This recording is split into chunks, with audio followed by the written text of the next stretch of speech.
So we're going through a lot of changes, and the solar plexus in human design has a lot to play there because it is the emotional center in the sense that it is our emotional and social awareness. It's where spirit consciousness lives, our sensitivity, our moods. It's a creative center. It's using the power of our emotions to create instead of thinking our ways through it. We can't, that's going away. We're going to learn more about how to use how we feel to create what we want.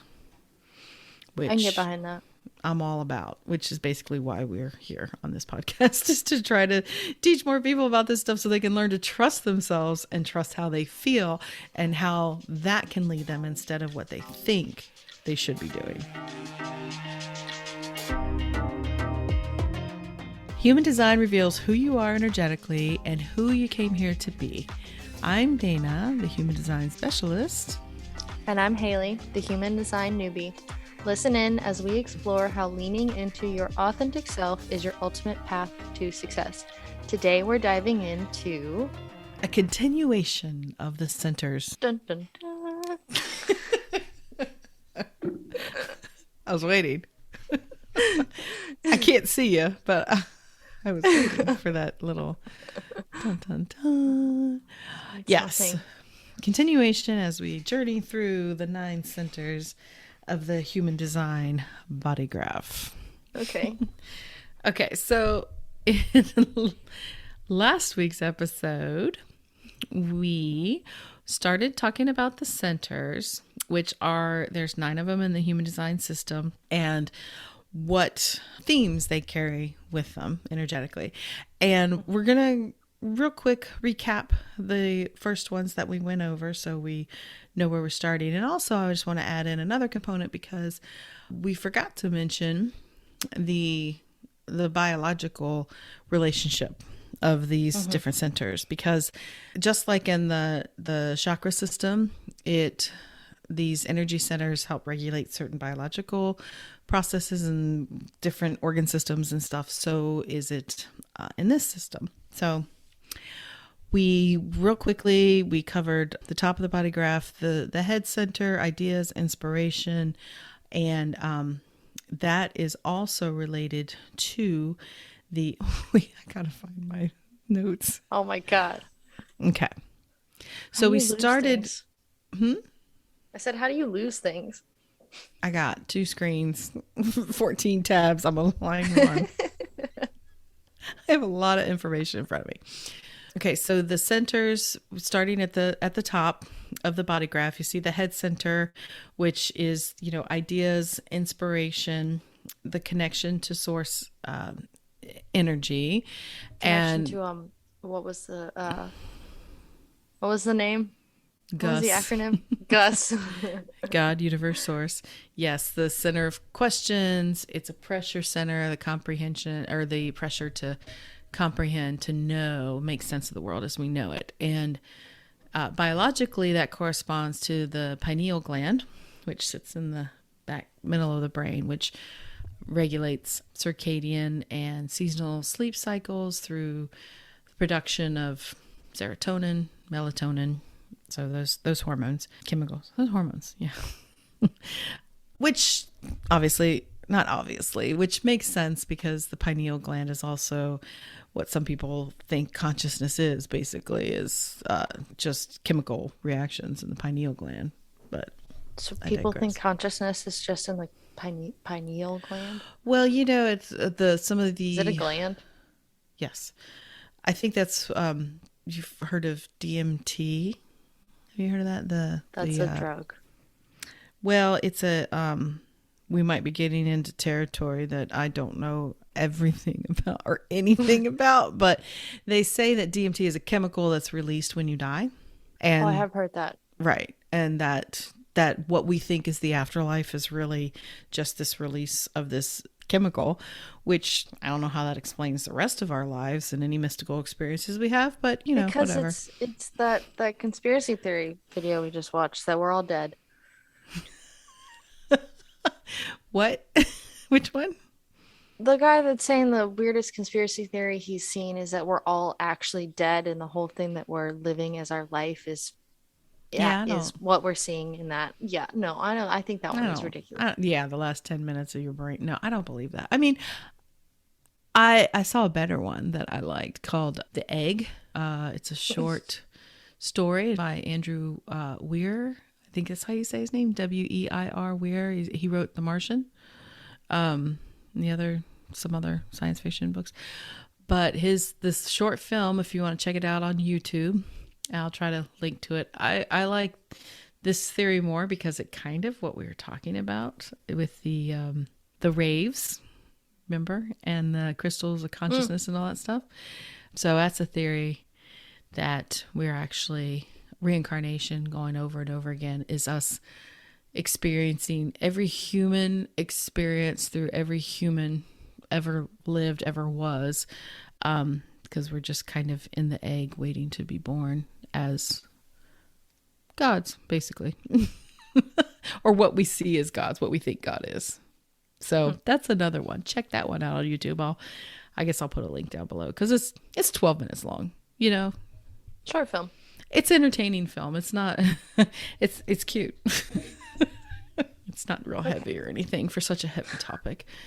But anyway, so moving on. So then we have the Ajna Center, which is below the head center. And we were talking about how that is our mental awareness, our actual mental process, conceptualizing opinions, how we actually think. And that is also related to the pituitary glands. Pituitary. Mm-hmm. Next would be the throat center. We covered that. And this is biologically, it's our metabolic processes, metabolism, obviously the thyroid, parathyroid, endocrine system. And this is energetically the center for manifestation, which, you know, it's interesting, the correlation between metabolizing our bodies, you know, processing and getting things moving and taking things from one form like food into to energy. That it's kind of the function the throat center has too, is taking the energy that we have to express and getting it out, turning it from thought basically into material existence through manifesting. Let's see, then we went to the G center, which is where the magnetic monopole lives. The diamond. Mm-hmm. Yep, the diamond. It's the center of love and identity and direction. And that's also corresponds biologically to the liver, which, yeah. The liver. Yeah. Well, how do they make these correlations?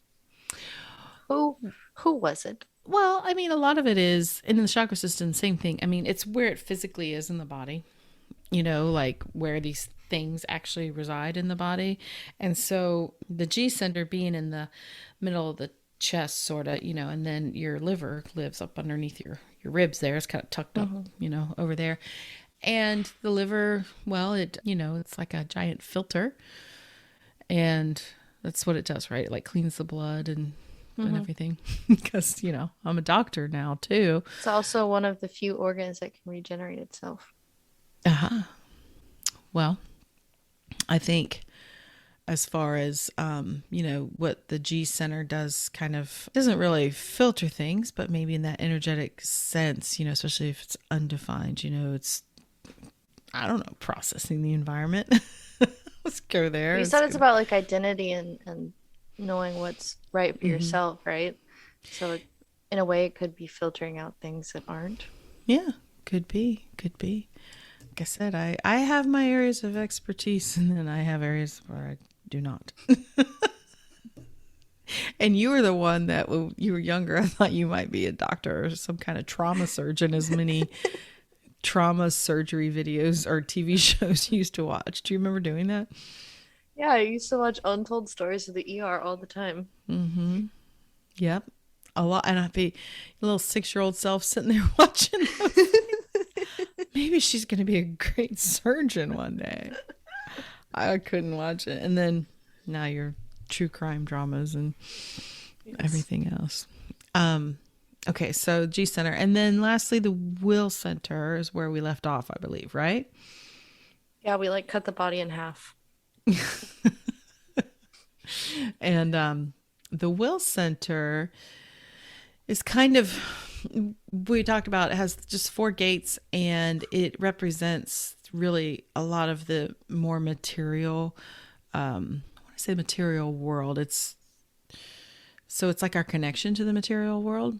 And so it really deals with our overall physiology. But from what I could find, that since the four gates, each one corresponds to a specific organ. So gate 40 is the stomach, gate 26 is the thymus, gate 51 is the gallbladder, and 21 is the heart muscle. That's just what my sources What is told the me. thymus? Oh, you going to ask me that? I don't I want to look it up. I've never heard of that, I don't think. know. Okay. Thymus. Thymus gland. It's a specialized primary lymphoid organ of the immune system. Oh, okay. There Let's you go. see. Let's see where it is. It's like, whoa. It's like right in between the top of your lungs. Okay. Well, energetically, its component sits in the will center. So moving on. So today we're going to start, I guess what you would say, in the lower half of the body. I mean, it's the lower half of the body graph. Yeah, we cut it off. But we're moving into some pretty powerful areas. Not that all of them aren't, but these are where in these remaining four centers, a lot of the energy that gets moved through the chart comes from, because three of them are motors. The will center, I think we mentioned, was a motor, correct? Mm-hmm. And it's a motor that works to rest. So you got to kind of fill it up like a gas tank. If you empty the energy out of the will center, if you push too hard past something, it'll just be like, nope, you do not have the energy for that. You'll just sputter out. Yep. And you cannot get it back till you refill it through resting. So the next one, we're going to just start it off with the big powerhouse motor of the body graph. What do you think that is, Haley? Sacral. The sacral center. Dun, that's where you go. Dun, dun, dun. Dun, dun, dun. When are we going to actually get sound effects so I can do that? I'll put that on your department. I'm doing everything else here. So currently doing all the editing and everything. So yeah. Well, if you want to do that, you let me know. I'll find some sound effects. Okay, so the sacral center is the primary motor in the body graph, and it is the center of life force energy, the energy for work, it's sexual energy. It is like the primal energy that is sustainable, meaning it's always on. And we talked about types. Large part determines type is if you are defined or undefined in the sacral center. And those that are defined, the generators, manifesting generators, always have access to this energy. And it's a very powerful energy. And that's why the sacral center comes with that sacral response of yes or no. Yeah, so is the sacral energy, it's always there, but does it have like pulses where it has more or less? It's just always kind of a consistent energy. Yeah, it can always be tapped into. It's always on. Now, and to that note, it can get used up, but it's designed for the generator types, which includes the manifesting generators, to have this energy to work, because that's what they're here to do, is to provide that energy to get things done.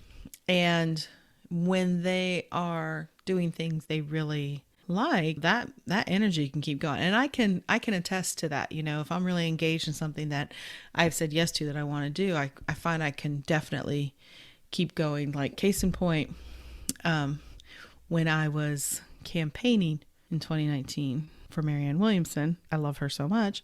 You know, it was volunteer work and it was long hours and it was going to places, setting up, breaking down, talking to a lot of people. I mean, these are not things that I willingly sign up to do for pretty much anything else. You know, you're not going to find me working at the bake sale, the the school fair, all those things. Nope.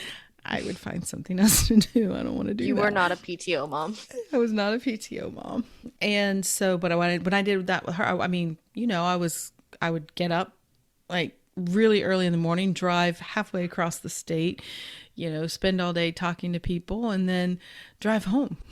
And I loved it. I loved every bit of it. And I would be really tired at the end of the day, but it felt good. I mean, it was exhausted energy, but it was right back the next day. And that's what the difference between a sacral energy and people who do not have sacral energy is that people who are undefined, they can tap into that energy because where you're open, you tap into that, you can borrow that energy, but it's like too much power into your system. After a while, you have to let it, you can't keep up that pace. So case in point, it would be, you might feel super energetic if you're non-sacral because you're around, there's a lot of sacral people out there, but whereas I can exhaust myself at the end of the day, I will wake up the next morning and I have the same amount of energy. Whereas someone non-sacral, such as yourself, might take a day or two or a week to recover from pushing through too much energy. You can do it, but it takes a toll. So that's why generator types have that sacral response of that yes or no, to know if what they are saying yes to is appropriate for them, because they can use that energy and other people can use their energy. But if they're not doing it for something they really care about, they're going to exhaust it a lot more. And it's just a lot of wasted time and a lot of wasted energy for them. So trust your gut. So if you're defined, we said designed to work, finding the work that you love. I think we covered that. And it does feel, from my experience, it is like a buzz of energy, especially when it's really turned on. It's just like excited buzz feeling, and just keep pushing through. So I don't know if we mentioned 70% people on the planet are defined, as we talked about. Those that are defined and undefined, or excuse me, those that are generator types, generators, manifesting generators. Then undefined, the other 30%, projectors, reflectors, manifestors. Again, that sacral energy is dependent on others around you. And like I said, we could take it in, you can take it in, amplify it, reflect it back, but it's not yours. So people who are non-sacral actually are here to learn about that energy and to learn when enough is enough. Because I find, from my experience, now that I know human design, I know a couple manifestors, projectors. I know 3 in particular, projectors, who can outwork me any day. Because, and I say that in the sense that you've got energy, you'll push through. You're not supposed to, though. I have another friend, she's not supposed to either, but she will do so much work because projectors often carry a stigma, a conditioning of being seen as lazy. You're laughing. What? Yes. Why? Because Presley sees me like that sometimes. Yeah, but they're not. It's not so bad now that he's working all the time. Mm-hmm. And we've educated him a bit on this, that yes, it's not the same. Well, because the non-sacral types don't have that consistent energy. And like I said, they can tap into it and they can feel like they can conquer the world, but it is exhausting because it's a very powerful energy. It's very powerful. And think about amplifying that energy. I mean, talk about short-circuiting the system. So when you have an open center and you're around someone that has that center defined, Mm-hmm. it is that your open center is amplifying their energy. Is that Yes, true for because all of Yes, because if you think about the defined centers, the ones that are colored in on your chart, just think like a broadcasting signal. That broadcast is always going out. You're always sending out that signal. And then where you're undefined, the white centers, you're always receiving that signal, amplifying it, and sending it back out in the world. Because the undefined centers, the open centers, that's where you're here to learn about that energy, and you learn about it through your interactions with other people. So you get to experience how it feels, but it's not yours, right? So Mm-hmm. it is really interesting. Human design shows you how we really are designed to interact. There is no man is an island. There is no perfectly isolated person. There's no one designed not to interact with people. We're all designed to interact. That's how we work, which is pretty Is it cool. possible to have every single center defined? Yes. Mm-hmm. Yes. Yes. Now, every center could be defined, but which would make them either a generator or manifesting generator.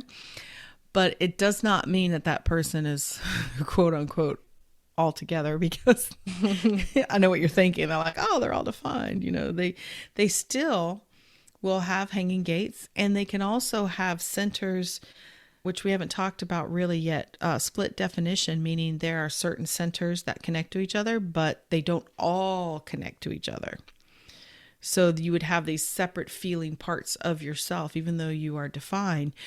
Definitely say you're someone here to influence people and impact those around you. However, it doesn't mean you like have it quote unquote made in the shade and you don't need anybody, because we all need each other in one respect for another or another. So that person might need someone to, you know, link up with their energy to help, you know, maybe get their head and ajna center to the throat so they can express what they're thinking, or, you know, things like that.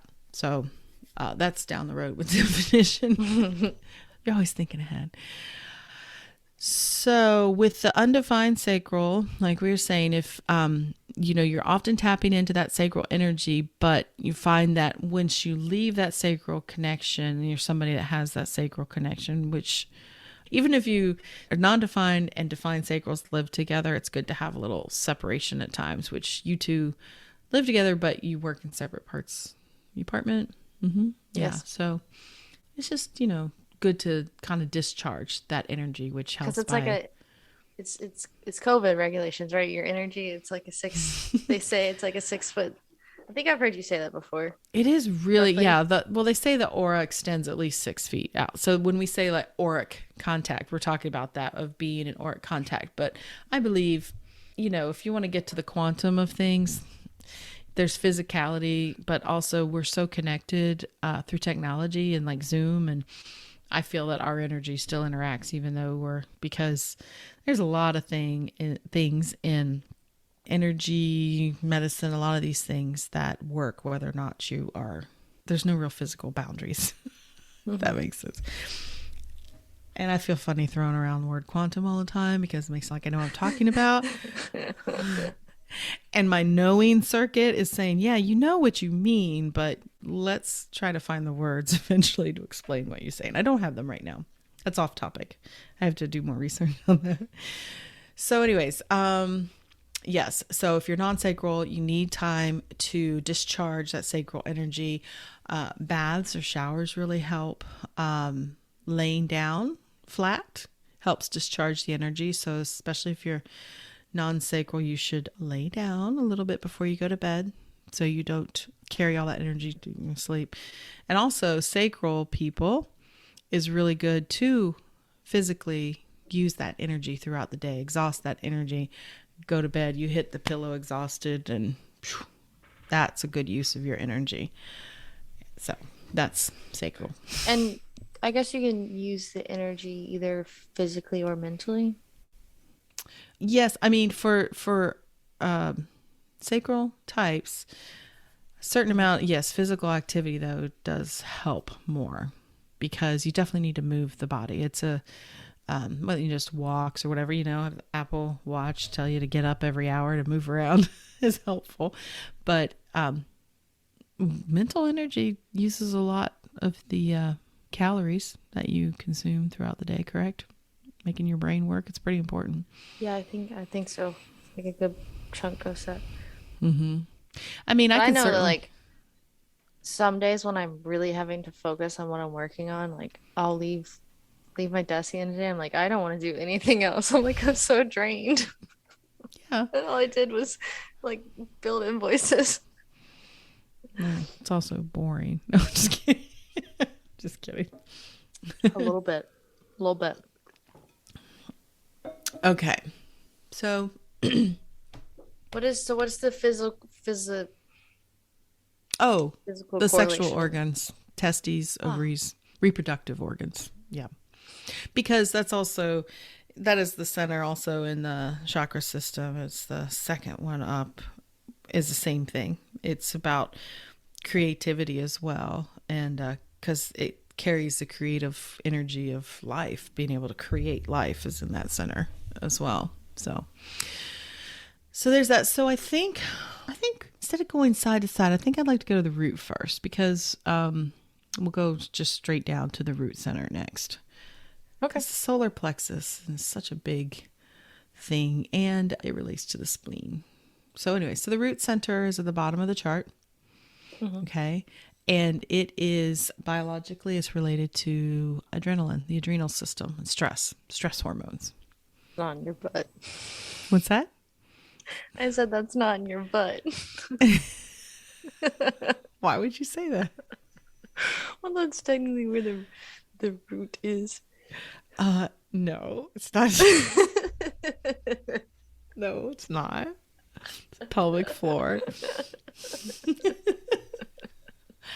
Okay. Okay. I've just embarrassed myself. Oh, we're leaving that in. I'm So the crying. root center is another motor center, motorized energy. It's that energy. It's the energy to live and to grow and to evolve. Okay, so it has this pulse of life, basically. This is the one that pulses, and it's not consistent. Like the pulse, you don't know when this energy is going to hit. You just got to be ready for it. And so what my mentor, Karen Curry Parker, says, you can't influence time, but you can influence timing. And so, which when we go back through more details about each center, I'd love to talk more about that, about how each gate helps you prepare, the themes of those gates helps you prepare the field basically for when that creative pulse, when that pulse of energy for growth happens, you're ready for it. Okay. It's a motor. It's also a pressure center. We talked about the head was at the top, the roots at the bottom, the little pressure sandwich on the poor human being of just trying to live and grow and make sense of everything. That's what we're doing. So 60% of So the population. the bottom pressure center is about growth, because the top Yeah, one was about like the knowing, pressure to know. understanding. Yeah. And this is about the pressure to grow and evolve and living. Know and grow. Know and grow. We want to grow. It's that impulse to create, it's life. There's that impulse, that spark that comes. So 60% of the population's defined. And so if you are defined, you have a more fixed way of dealing with stress and feel comfortable with the pressure to be productive. So you have your own pace and your own way of getting things done. You don't really experience stress the same as others because it's not coming from outside of you. It's like you have your own process for dealing with stress. You don't experience it the same as others in like an adrenalized way. You manage your time pressure maybe a little bit better because to people with defined roots, things will get done when they get done. Does that make sense to you? Yes. Because you have a defined Yes. root. Mm-hmm. Yes. So when it's there, when the energy's there, you'll get things done. Does that sound correct? Yeah. I'm So thinking of like my typical month of work. I'm like, yeah, I always get it done. Sometimes it's in like 2 days worth, but I get it done. Mm-hmm. Well, yeah, you can. You ready for it. You ready. So 40% of us are undefined in the root center, such as myself. And people with undefined centers root centers are under the pressure to be free of pressure. So you just want to be free of the pressure. I can totally attest to that. So undefined root centers, remember, they're amplifying this adrenalized energy. That comes from the defined root centers. And so if you're undefined, you may not be able to relax or rest until all your work is done. Like if you're given a task, like I got to get this done. And I can definitely attest to that. If somebody else has me do something, or anytime I was at work, it's like I could have a lot of energy to get shit done. So because of this ability to kind of use this amplified adrenalized energy and pressure to get things done, there can be a tendency for people to pile more work on you if you're undefined, because they're like, oh my God, she always gets things done faster than anybody else. You see how I work. We'll just give it to her. She'll do it real quick. Right. And, oh my gosh, this is so true, because at work, in a work situation, I definitely, even if I don't want to be doing it, it's just like, if I have a task to do, I will get it done in 20 minutes. That takes somebody else, an hour to get done, just because I want it done, because I don't have anything to do after that. Just don't want to do it. I'm just trying to get it done. I don't want it hanging around. I want it completed, want my task completed, which is funny because, when I'm by myself, I'm not really like that. I can get it done. So that was the root center. Any other questions about the root? Adrenal glands, all that stuff, right? Okay.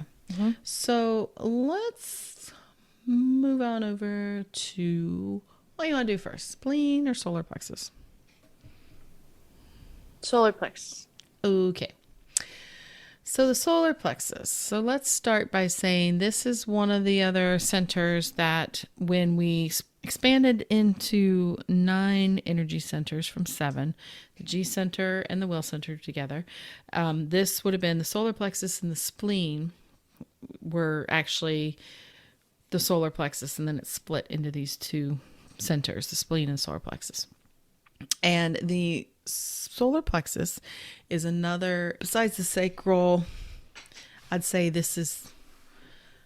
probably the emotional solar plexus is probably one of the most important centers in the whole system, with the sacral coming in a hot second, maybe.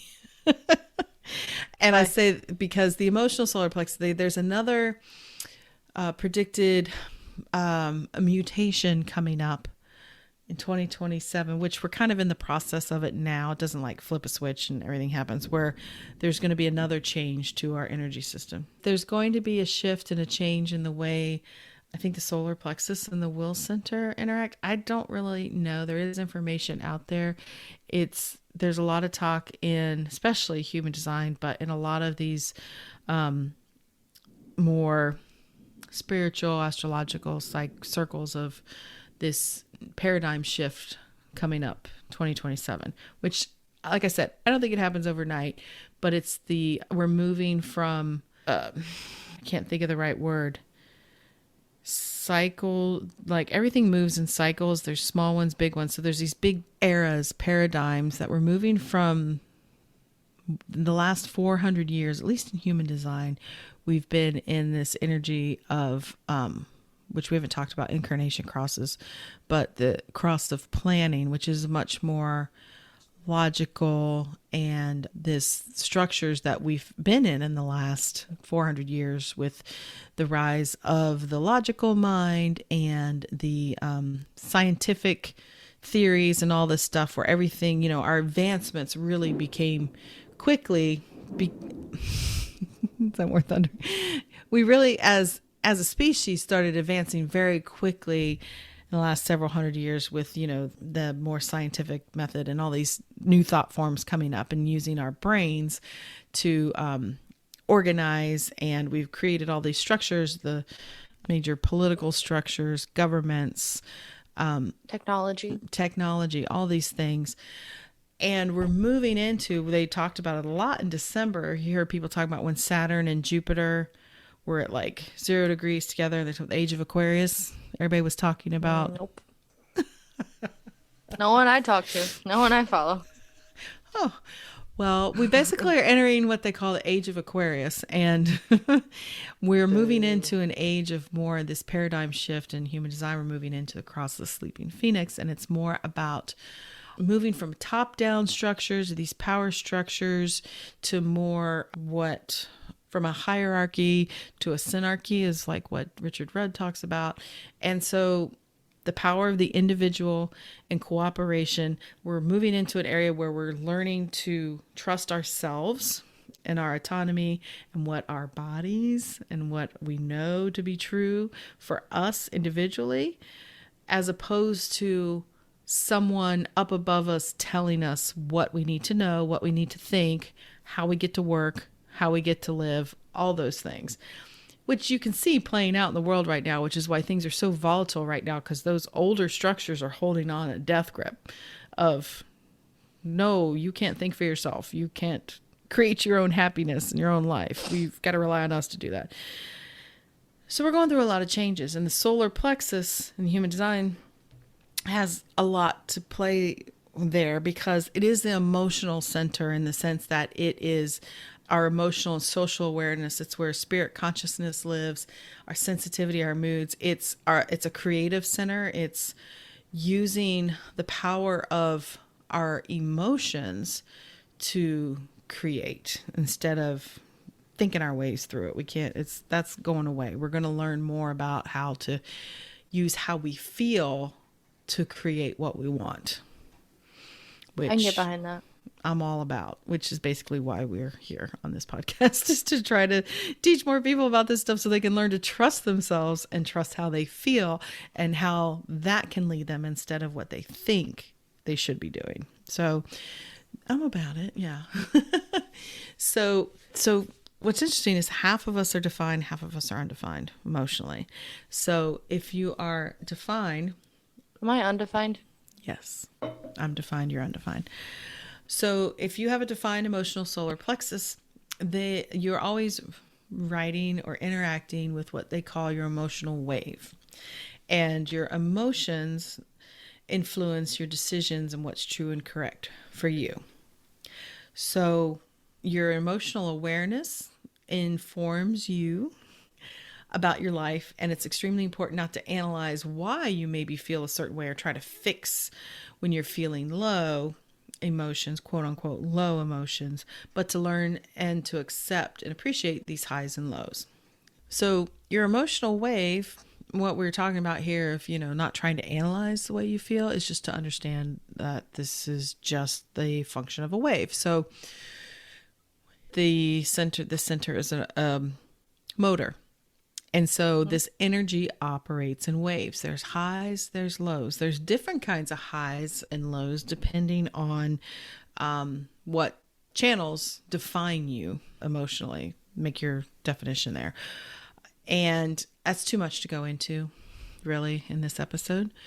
So it's important to know that, there'll be days highs and lows, and it's not to, if you're defined, you're not designed to make spontaneous decisions. There is no truth in the now. They say it's like you have to get clarity over time. Take that beat, sleep on it. I remember talking about this, but I talk about this stuff all the time. So I could have been having a conversation with somebody 4 days ago and I'd be confused here. That's why I'm here. Okay. So you need to always write out that wave, find that in-between point when it's not high, not low. Just make sure that if you have a big decision to make, to give yourself time to see if you feel consistently about the decision, positively or not, before you make that decision. Also, it's important to note that those people who are emotionally defined are responsible for the emotional energy in the room. And this is recently something that was brought to my attention, which it made so much sense to me why this center is so important. Because, holding the emotional space, because if I were a complete mess in the room, right? You're undefined and your dad, I might be undefined. We're still going to nail that down. It could amp your emotions up more. And so, because those who are emotionally undefined are feeling the energy of the defined centers around them. So you have a responsibility to be mindful of what kind of emotional energy. I mean, it doesn't mean we have to be always, in a good place, but to be aware that maybe if I'm not in a good place, I should maybe not be around others. I don't want to make it worse for anybody else. Because the other half, like we said, undefined people in the emotional center do not have consistent emotional awareness. Now, I want to make a very fine point on this. It does not mean that you don't have feelings. And it doesn't mean that you don't care and you don't love. Love doesn't actually sit in the emotional solar plexus. Love sits in the G center, remember? But it just means that really how you're feeling can quite often depend on who you're around. Does that make sense? Mm-hmm. Yeah. And a lot of times people who are emotionally undefined are sometimes seen as being the more emotional people because they're amplifying the energy around them. And there's a lot of pain, I think, for people emotionally defined because they've probably been told a lot in their lives that they're just too much or they are too sensitive. Emotionally defined or undefined? Undefined. You said defined. Emotionally undefined. If I did, I'm sorry. That they're just too much or they're too sensitive or they're all over the place or they're so dramatic, just all these things. And they themselves may have always felt that, if they're hearing this, that can be so enlightening to the emotionally undefined people that they're not really this big mess that they might have been thought they were their whole life. So because they can amplify the energies of those around them, you can tend to feel a little overwhelmed by their emotions. So you're experiencing big emotions, everything through other people.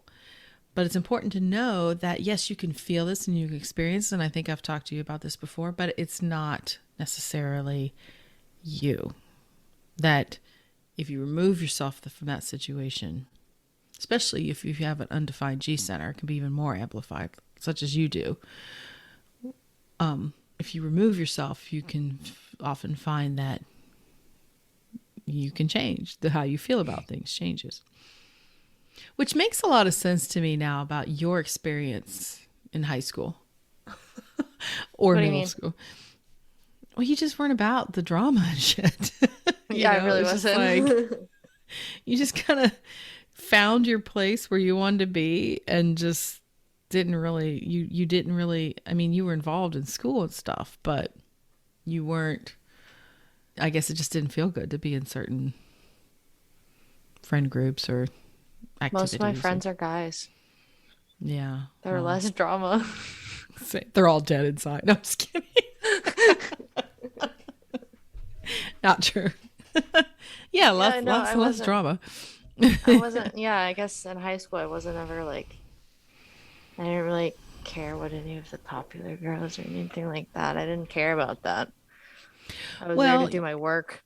Well, you're there to do your work, and it could be that maybe you just didn't like being around it. You didn't like the way it, I mean, I always noticed you didn't really want to be, I would see on your face physically when you talk about certain things, how you felt about certain people or what they were doing. Just, ugh. You didn't, anyways. Surprised the one friendship lasted so long. Yeah.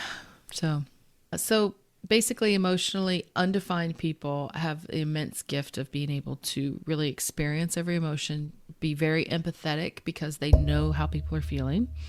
And, especially having an awareness of this helps because you can now allow yourself to feel the feelings, knowing that they're not necessarily yours, and you get to experience what those things feel like, and you can empathize with people, but know that you don't have to carry it around with you and identify with it, basically. So one thing that emotionally undefined people have to be careful about is either completely shutting down emotionally because it's just too much, just withdrawing, or what's more common, I would probably say in women, is people pleasing, because those are behaviors picked up early in childhood.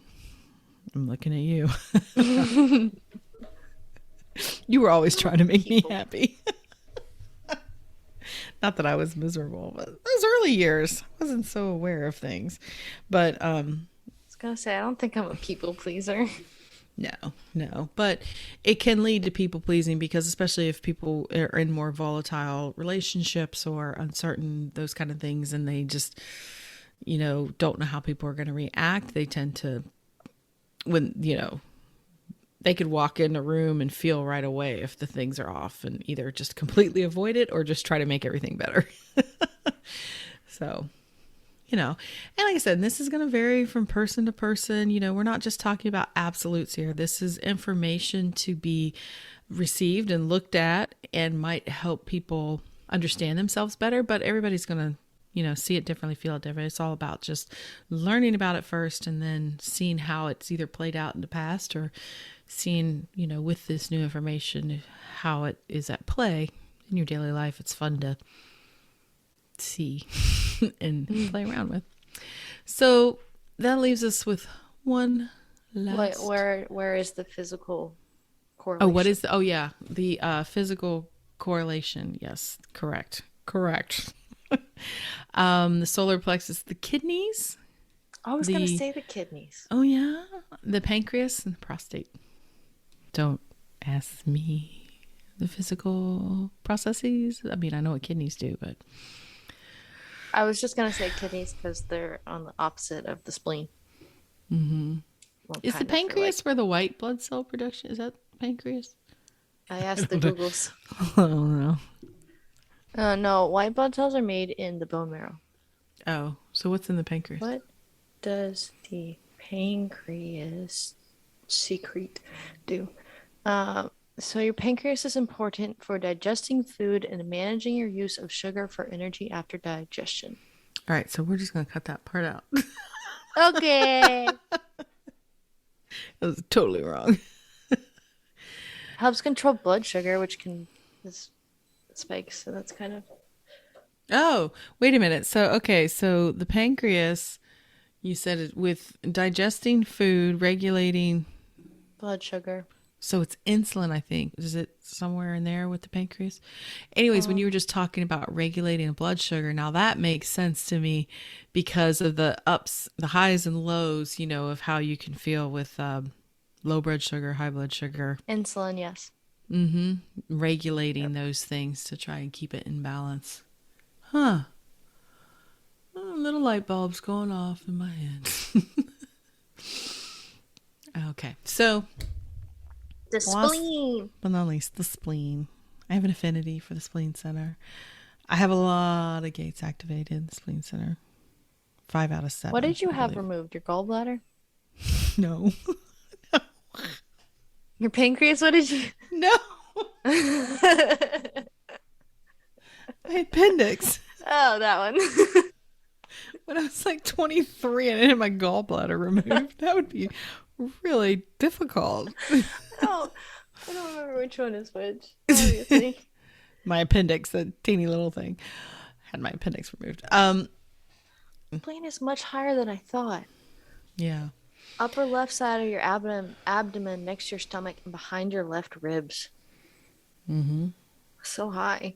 So your spleen center, it's an awareness center, and it is about body consciousness. As I said, your immune system, your instincts, intuition, survival, and well-being. That's what the spleen center governs. And 55% of us have a defined spleen center. You and I both have defined spleens. And so with a defined spleen, they have an inner awareness of what is healthy or not healthy for you. So you think about, as an awareness center, this was our original awareness center and what helped us survive as a species throughout time. And it is also, the spleen is in all mammals, human design, they all have spleen centers because they all have that instinctual awareness center of fight or flight, of what you need to survive. Do I run now away from the bear, or what do I do? So it's that instinctual reactionary energy that we all still carry, and it's instinctual for your survival. So it will always just speak once because it's in the moment. Listen. It's in the moment. You better, right. I mean, it's not going to sit there and be like, well, let's ride out the wave and see if we should maybe decide about running away from this bear. No, you got to go now. You got to run right now. It's a very present moment. Okay. And splenic awareness is felt as a knowing, as we talked about. It's instinct and intuition, and not often rational. Because you're using senses and you're tapping into a part of the body. I mean, it's fascinating. One day we'll talk. I have so many ideas we talk about, but about the awareness that is governed here of, like, I was reading, it's in that book, the one book, shoot, can't remember the name of it right now.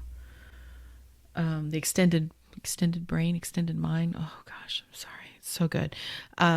But how the skin actually, your skin and your organ, like your actual physical body, is so much faster than the brain at knowing what's about to happen or what's happening. It's really quite interesting that, they do all these studies and tests with people, experiments of showing them certain, pictures. And after a while, the body starts to learn what's coming faster than the brain does. Like reactions. Well, like if you think about, like, if you've ever like burned your hand while you're cooking or whatever, your hand pulls away before your brain even registers. Like, that's hot. Yeah. Yeah. It's very quick. And they were saying that your skin will start giving off signals and learning faster about what's happening than the brain does, which is fascinating to me. It is our largest organ. Yeah. And the skin is, yes. Yes. Not the spleen.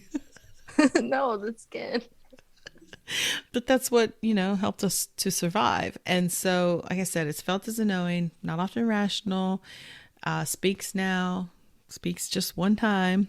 And it's something that if you're defined, that you can trust and lean into and know that you'll experience it in a certain way. And there are different intuitive senses that go with different gates, but I'll save that for another episode. But because I just love talking about spleen center.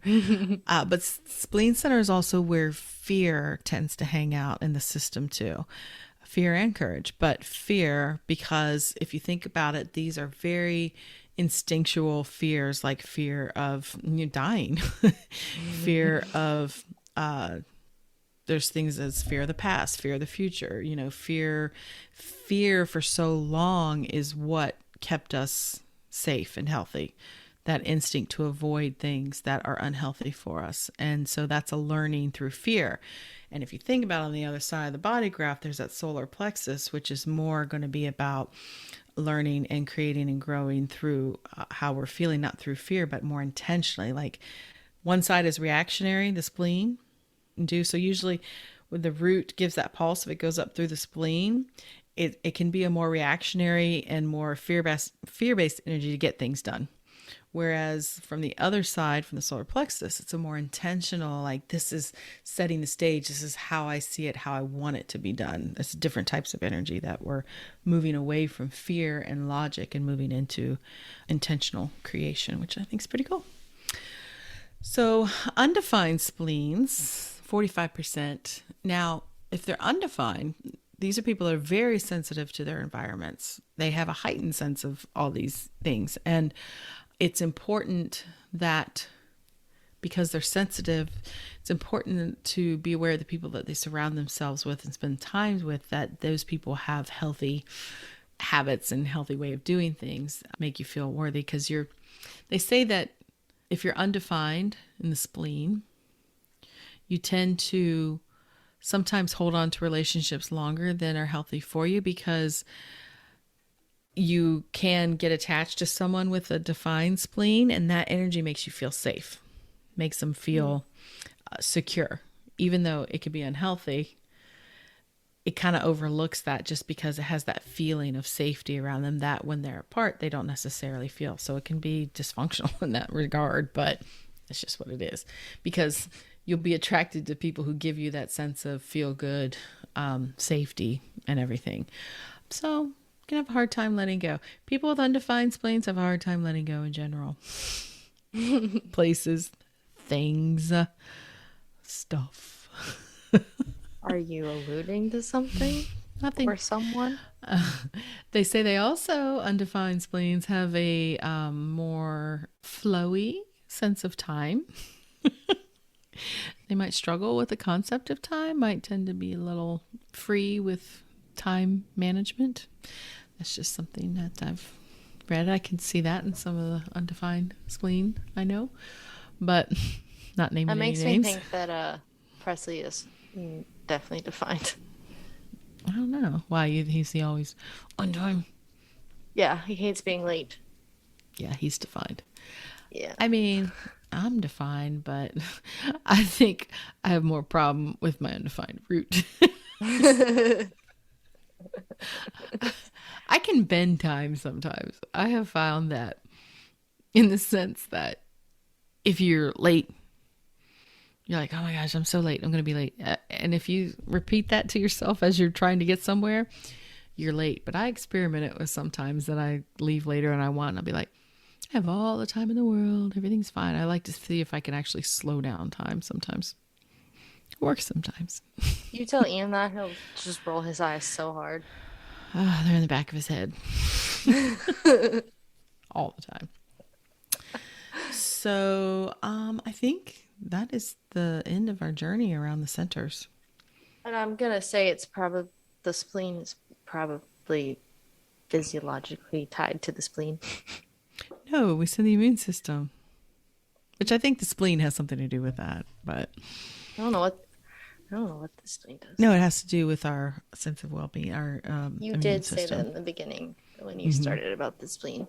Yeah, I've said a lot, so It fights invading germs in the blood. Yeah, The spleen contains infection-fighting white blood cells. there we go. It controls the level of blood cells, it filters the blood, and removes any old or damaged red blood cells. So the spleen is pretty important. Very important. Yep, and it helps determine what's good for you and what's not. There you go. Splenic awareness. I feel like I got a healthy immune system. So, do you feel you have a little better understanding of the centers in human design? Yeah, I think so. The ones that probably surprised me the most were the ajna and the head, because I kind of like what they were more tied to and where they were. What do you mean technically, tied to? whatever. Well, like I always thought that the the head was like the head, and I just thought like the ajna was like, I don't know, your mouth or something. I don't know. It's just Your that's jaw. visually Is your nose. yeah, that's how I visually had it in my head. But then like Yeah. learning that the head is more the connection to Gus. I love Gus now. Well, Was more interesting. I think they say now, if you're looking at the body graph and kind of where it places it, if you're looking at it around that genetic matrix has the outline of the body behind it, that weird outline that I can't stand, but it's so weird to me. Where the channels are connecting the two, the ajna and the head. I mean, that really is the location in the back, in the middle of your brain where the pineal gland is. And they, there is this thought that is really in the pineal gland is where you are connected to consciousness, so it makes sense that the ajna and the, with the pineal gland, all those things just in the head there, connecting that source consciousness and bringing it down into this reality and trying to, make sense of what it's telling us. It gives us all these concepts and questions and ideas, and then we're supposed to try and make sense of it, so yeah, it's I think the head and the ajna are two of the centers that are a little bit harder really to start understanding, ironically, because there is no emotion really attached to it. You don't know how it feels. It's just I think they're my favorite. Well, of course they are. You're defined there. That's what I was gonna say. You can I feel like that's where I have like my, I don't know, it just feels like where I have my most connections. I don't think it actually is. It's where you hold your gifts, because you being defined, very much defined in those areas, all three head gates and your centers, it is really what you are here to help teach others about through the experience of being around you. So, I mean, should be your favorite, because I mean, I would And I say think it's should, but I think it's it, because I can see most the questions. Like I am literally always asking questions. mhm. Like any, especially like how it was just March Madness. Like we would go out and we would watch games, and I'd be asked anytime we go out and watch like any kind of sporting event or whatever. I'm always asking so many questions about it because I'm trying Mhm. to understand it. Mhm. But I'm Yeah. just and like my whole childhood growing up, I'd be out there with daddy. He'd be fixing something, and I'd be asking him how it works, why it works, why is he doing that? How, why, and what? Those are the hmm questions of the head gate. Of the head gates. Yeah. It is interesting to look at. Now, let me ask you this. Do you feel like you always need the answers? Or are you just asking the questions? No, I feel like I need the answers because like I asked how the pancreas what the pancreas did, and I couldn't Mm-hmm. just let the question hang there. I had to know what the What answer was. what would it have been like if you didn't have Google? Oh God, I think I would have. I think if I had to grow up without Google, it would be a mess. I'd be like, Well, you give would me the know. answers. You would know. You spend more time in the library. Am I looking at an encyclopedia? Whatever that is. Yeah. Okay. Well, we're gonna wrap this up. So we're glad you all stuck around to listen to us today and joined us on this journey through the centers. Anything else you'd like to add, Haley? Um, Rate us on iTunes? Question mark? No. Just say no. Anything else you'd like to add, Haley? No. Okay. Well, then we will catch you in the next episode then. So, bye. Bye. Well, you made it all the way to the end of today's episode, so you must have liked what you heard. If you did, make sure you subscribe so you never miss an episode, and perhaps leave us a good review. And if you know someone who wants to dig into all things human design with us, make sure you share this podcast with them. We'd really appreciate it. Thanks for listening. Catch you in the next episode.